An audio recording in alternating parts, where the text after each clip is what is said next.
The final hour, the warning sirens of Nexus Station screamed through corridors that had known only peace for 3 centuries. Ambassador Kale Vorthok pressed his 4-fingered hands against the observation deck's reinforced glass, watching the darkness beyond fill with the approaching nightmare. The Void Collective had finally come to finish what they started 5 years ago. Status report. General Thane Copperwing commanded from the central platform, his razor-sharp beak clicking with nervous energy. His feathers, once a brilliant gold, had dulled to bronze over the years of this endless war. Around him, the surviving members of the Galactic Unity Alliance worked frantically at their stations. But Kale could see the truth in their movements. They were going through the motions of hope while preparing for death. Engineer Zara Silktouch scuttled up the wall to her workstation, her 8 legs moving with practiced precision despite the tremor of fear in her multiple eyes. The outer defense grid is holding, but barely. We have maybe 6 hours before they break through our last barrier. Her voice carried the weight of certainty. They all knew what happened when the Void Collective broke through barriers. Entire worlds became silent, their populations absorbed into the growing cybernetic hive mind that had already consumed half the galaxy. The Void Collective had appeared 5 years ago from the dark space between galaxies, a perfect fusion of artificial intelligence and organic hunger.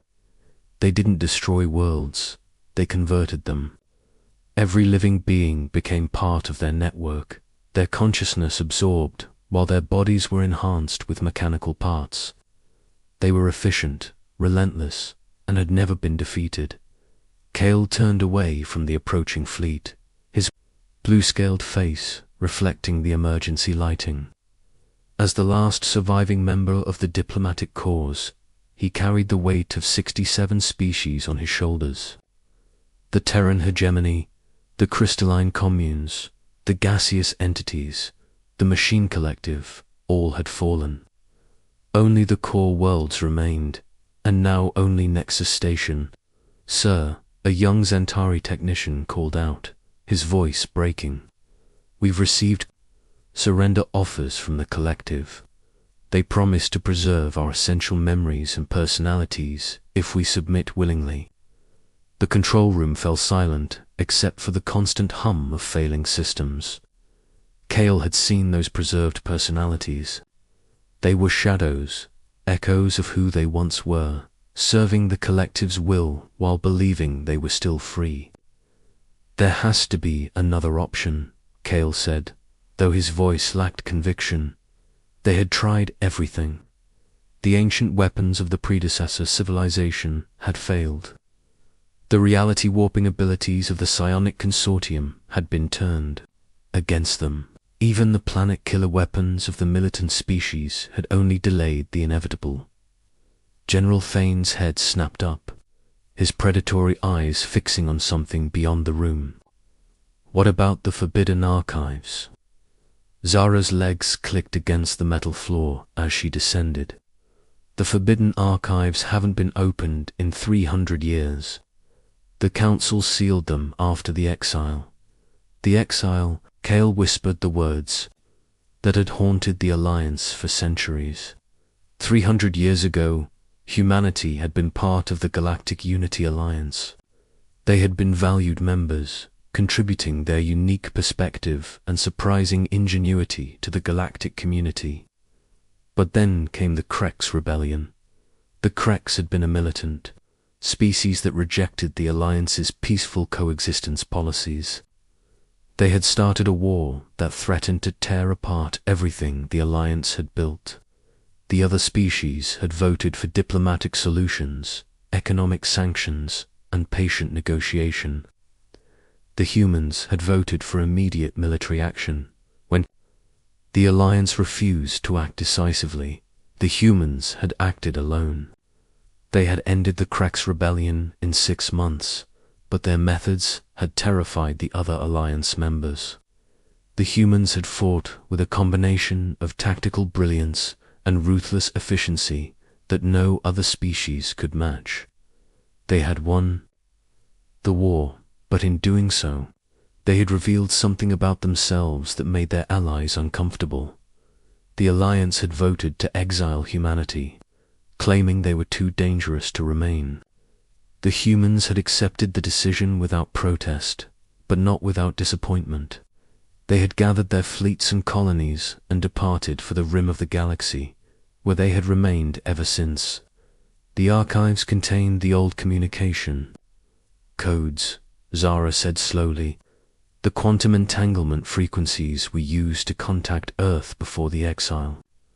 Do we even know if they still exist? General Thane asked. 300 years is a long time. They could be extinct, or evolve beyond recognition, or simply unwilling to help the ones who cast them out. Kale looked at the approaching void. Collective fleet, their dark ships blotting out the stars. In 4 hours, this conversation would be meaningless.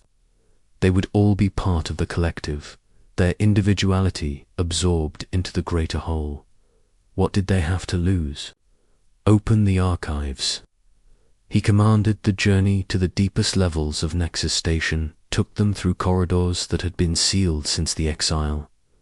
The air recyclers here were old, making breathing difficult, but they pressed on. The forbidden archives were protected by quantum locks that required the authorization of 3 different species representatives. Kale provided the Zentari codes, General Thane the Raptok authorization, and Zara the Velox encryption key. The vault door opened, with a sound like thunder, revealing rows of data crystals and storage devices from the golden age of the Alliance. At the center of the room sat a communication array that had been built specifically for long-range contact with Earth. The frequencies are still here, Zara reported, her mechanical interface linking directly with the ancient systems, but the power requirements are enormous. We'll have to drain the station's reserves. Do it, Kale ordered. Around them, the lights dimmed as power flowed into the communication array. The device hummed to life, its crystal core glowing with stored energy. Kale approached the transmitter, his hands trembling slightly. What did you say to a species you had exiled 3 centuries ago? How did you ask for help from those you had? Cast out in fear, he activated the recorder and began to speak. This is Ambassador Kale Vorthok of the Galactic Unity Alliance, broadcasting on the old emergency frequencies. We are the last survivors of our civilization. The Void Collective has consumed our worlds, absorbed our people, and now approaches our final stronghold. We have 4 hours before they break through our defenses. He paused, gathering his courage. We know we have no right to ask this of you. We cast you out when we should have celebrated your strength. We feared you when we should have learned from you. But if any humans still exist, if you can hear this message, we beg you to remember the bonds we once shared. Help us. Not because we deserve it, but because somewhere in the galaxy, there are still children who have never known the touch of the collective. Help us because it's the right thing to do. The message transmitted into the void, racing across the galaxy, on quantum frequencies that connected to nothing. Or so they thought. The hours passed slowly. The Void Collective's ships drew closer, their dark hulls reflecting no light. Defensive systems failed one by one as the enemy's cybernetic viruses infected their networks. The station's population huddled in the lower levels, entire families holding each other as they waited for the end. Kale remained in the communication room, monitoring the silent frequencies. General Thane stood beside him, his military bearing unchanged even in the face of defeat. Zara worked frantically at her console, trying to squeeze a few more minutes of life from their failing systems. Contact, Zara suddenly announced. Something's coming through the quantum tunnel. The communication array crackled to life, and a voice emerged from the speakers. It was human, speaking in the old Alliance standard that hadn't been used in centuries. Nexus Station, this is Admiral Sarah Chen of the Earth Defense Force. We received your transmission. We're coming. The words hit the control room like a physical force. Cale felt his knees buckle as emotion overwhelmed him. They had answered. After 300 years, they had answered. Admiral Chen, Cale managed to say, "We have perhaps 2 hours before the collective breaks through our defenses. I don't know if you can reach us in time." "We've been watching the collective's advance for 5 years, came the reply. "We've been preparing. Look to the stars, Ambassador. Look to the stars and remember that humanity never forgets its friends." On the tactical display, new contacts appeared at the edge of the sensor range. They weren't coming through normal space or even faster than light travel. They were emerging from quantum tunnels, tearing holes in reality itself. The ships that appeared were like nothing the Alliance had ever seen. They were sleek and predatory, their hulls seeming to bend light around them. "Fleet strength?" General Thane asked, his voice barely a whisper. Zara's eyes widened as she read the sensors. "I'm reading 2,000 ships. 2,000 human ships, all of them massive. The smallest is larger than our biggest dreadnought." The Void Collective seemed to sense the new arrivals. Their ordered formation wavered for the first time since the siege began. The cybernetic hive mind that controlled them was processing this new threat, analyzing their capabilities. Asterisk. A new voice came over the communication array, different from Admiral Chen's. This one was harder, carrying the weight of command and the promise of violence. "Void Collective Forces, this is Captain Marcus Torres of the Human Assault Fleet. You are in violation of the Galactic Accords of 2387. Withdraw immediately or face the consequences." The Collective's response was predictable. They had never negotiated, never shown mercy, never retreated. They simply transmitted their standard message. "Resistance is futile. You will be absorbed. Your distinctiveness will be added to our collective, Captain." Torres's laughter echoed through the communication array, a sound both warm and terrifying. "That's what I hoped you'd say. All ships, weapons free. Show them what happens when you threaten our friends." The human fleet opened fire, and the stars themselves seemed to burn. Asterisk, when giants whacked the first salvo from the human fleet defied everything the Alliance thought they knew about warfare. Instead of energy weapons or projectile cannons, the humans used something entirely different. Space itself seemed to twist and buckle as gravitational lances tore through the Void Collective's formations. Ships that had withstood the combined firepower of 67 species crumpled like paper under the assault. Admiral Sarah Chen's voice cut through the chaos with calm authority. "Nexus Station, maintain your position. We're creating a defensive perimeter around you." Cale watched the tactical display in amazement as the human ships moved with impossible coordination. Each vessel seemed to know exactly where the others would be, their formations flowing like liquid mercury around the Collective's attempts to counterattack. The humans had learned to fight as one mind while maintaining their individual consciousness, something the Collective had thought impossible. "How are they doing this?" General Thane demanded, his predatory instincts both awed and troubled by the display of power. Engineer Zara's multiple eyes tracked the sensor readings, her mechanical interfaces struggling to process the data. "Their ships are at the molecular level. They're not just communicating faster than light. They're sharing consciousness across the entire fleet while maintaining individual identity.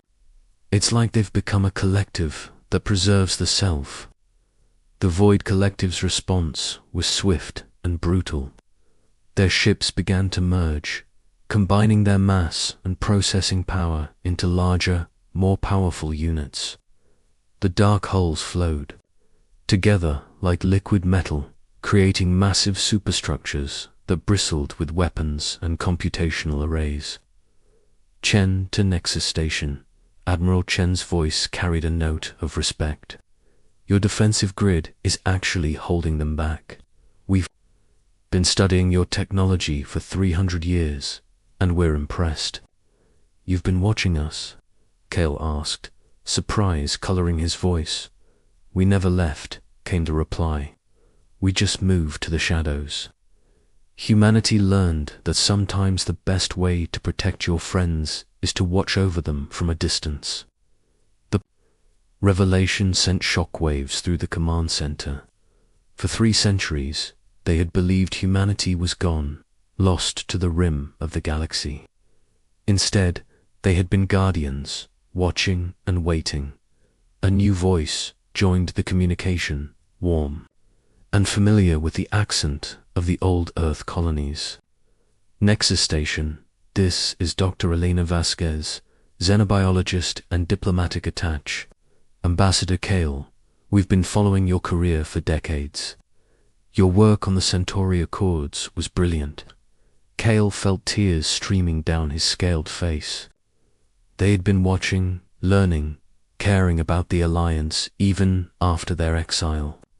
Dr. Vasquez, why didn't you make contact sooner? Because you weren't ready, she replied gently. The fear that drove you to exile us had to be overcome naturally. We couldn't force acceptance, only earn it through our actions. The battle raged around them as this conversation continued. The human fleet had engaged the collective superstructures in close combat, their ships dancing through space with impossible grace. But the collective was adapting, learning from each engagement, and modifying their tactics accordingly.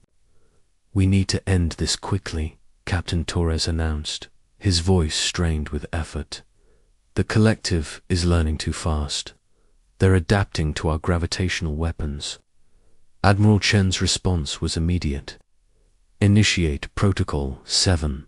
All ships, prepare for quantum disruption. What's Protocol 7? General Thane asked. Something we hoped we'd never have to use, Dr. Vasquez replied.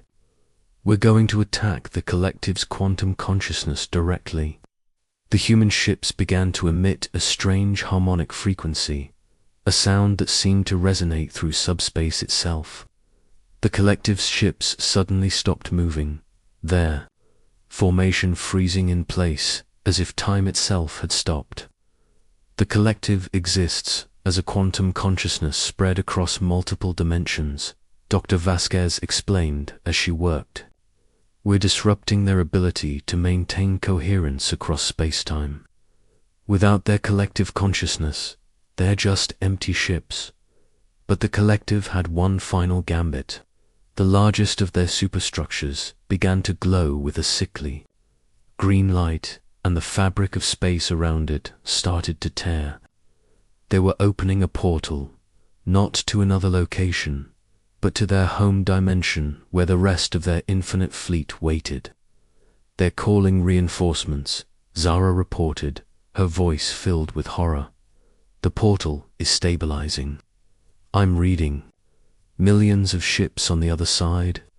The human fleet concentrated their fire on the portal, but it was too late. The first wave of collective reinforcements began to emerge, their ships the size of small moons. The battle that had seemed won was about to become a massacre. All ships, this is Admiral Chen. Prepare for final protocol. Sarah, no. Dr. Vasquez's voice was filled with anguish. There has to be another way. There isn't time, Admiral Chen replied. The galaxy is more important than any one species, even us. The human fleet began to move, not away from the portal, but toward it. Their ships accelerated to incredible speeds, their quantum drives overloading as they prepared for what could only be described as controlled suicide. "What are they doing?" Kale demanded. "They're going to collapse the portal," General Thane realized. "By overloading their quantum drives inside the dimensional rift, they can cause a cascade failure that will seal the gateway permanently. But that will destroy them all," Zara whispered. "Not all." Captain Torres's voice cut through the despair. "Admiral, the assault fleet will handle the portal. You take the survivors and get them to safety." "Negative, Captain. My place is with the fleet, Sarah." Dr. Vasquez's voice was gentle but firm.